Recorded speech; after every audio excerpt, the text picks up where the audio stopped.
आजच्या क्षणी महत्वाची मागणी ही आहे की या ठिकाणी जो मृत्यूचा सापळा बनलेला आहे, अनेक लोकांना आपल्या परिवाराच्या सदस्यांना जीव गमवावा लागलेला आहे। या ठिकाणी अंडरपास किंवा फ्लायओव्हर हा झाला पाहिजे। दोघं साईडने या ठिकाणी अर्ध्या गावाचा विस्तार हा रस्त्याच्या त्या पलीकडे लोकांना दैनंदिन कामकाजासाठी, मुलांना शाळेत सोडण्यासाठी, ट्युशनला सोडण्यासाठी किंवा बाजारासाठी गावाच्या ह्या भागासाठी संपर्क करावा लागतो। त्यांना या ठिकाणी संपर्क करण्यासाठी इथं अंडरपास किंवा बायपास झाला पाहिजे आणि दोघं साईडने समांतर रस्ते होऊन गटारींची कामं झाली पाहिजे आणि हा मृत्यूचा जो सापळा आहे, ही मृत्यूची साखळी कुठेतरी खंडित झाली पाहिजे, यासाठी आमची मागणी आहे। जोपर्यंत आमच्या या मागण्या आता पूर्ण होत नाही तोपर्यंत आम्ही रास्ता रोको इथून उठवणार नाही। यापूर्वी देखील आम्ही रास्ता रोको केला होता आणि हायवेचे प्रकल्प संचालक या ठिकाणी 6 तास लेट आले आणि त्यांनी खोटं लिखित आश्वासन दिलं आम्हाला की 3 महिन्याच्या आत आम्ही या ठिकाणी ह्या कामांचं नियोजन करू। पण त्या गोष्टीला आज 9 महिने झाले आणि त्या 9 महिन्यांमध्ये आमचे अनेक युवक या ठिकाणी दगावले आणि त्या दिवशी ज्या रास्ता रोको झालं त्यावेळेस ते 6 तास या ठिकाणी रास्ता रोकोच्या ठिकाणी लेट आले।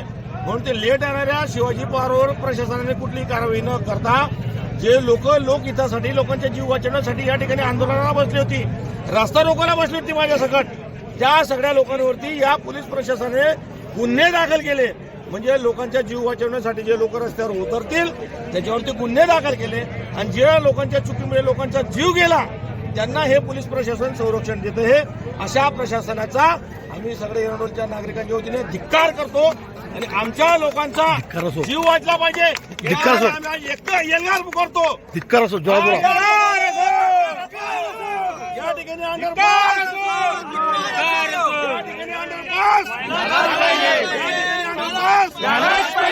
आमच्या लोकांच्या जीविताचे रक्षण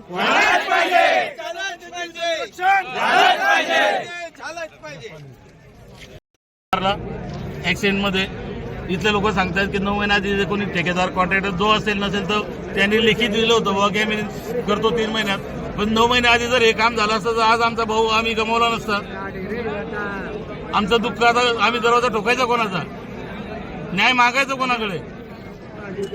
इथे आमदार येत नाही साहेब, खासदार येत नाही, आमच्या भावाला आम्ही लाग देणार नाही।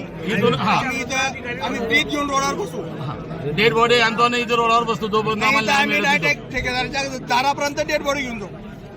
इथेच ठेवायचं, आम्हाला रस्ता रोको करायचं। तुमचं नाव सांगा। नाना मोरे। तुमचं नाव? पुन्हा मोरे, कुठं राहता भाऊ? शिरसोली। स्टार्ट। आज या ठिकाणी गंभीर स्वरूपाचा अपघात झाला। 2 तरुण या अपघातामध्ये मयत झाले, मृत्यू पावलेले आहेत आणि याच्या अगोदर सुद्धा या ठिकाणी अनेक अपघात झाले।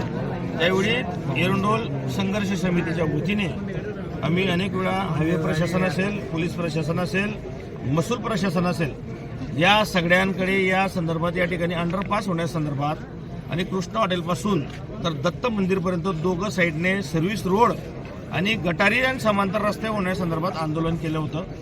यापूर्वी देखील या ठिकाणी अपघात झाल्यानंतर अनेक लोक दगावलेत, त्यावेळेस देखील आम्ही रास्ता रोको केला होता।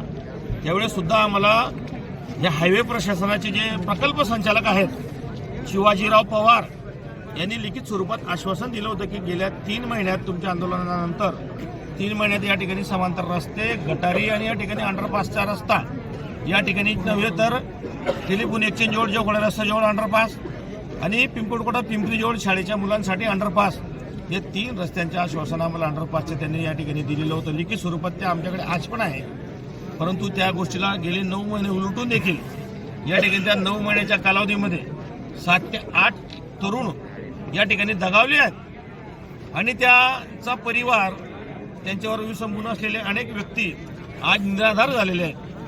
किती दिवस आम्ही डोळ्याने हा मृत्यूचा सापळा बघावा? हा हायवे आहे की एरंडोलच्या लोकांच्या मृत्यूचा सापळा आहे? अनेक लोक या ठिकाणी येतात, अननोन असतात आणि त्या लोकांचा अपघात होऊन त्यांना जीव गमवावा लागतो, त्यांचा परिवार हा विस्थापित होतो। या संदर्भात जबाबदारी घेण्यासाठी हायवे प्रशासन किंवा पोलीस प्रशासन किंवा महसूल प्रशासन कुठेही पुढे येताना दिसत नाही। म्हणून आमच्या लोकांच्या जीविताचे रक्षण करण्यासाठी आणि त्यांचा जीव वाचावा याच्यासाठी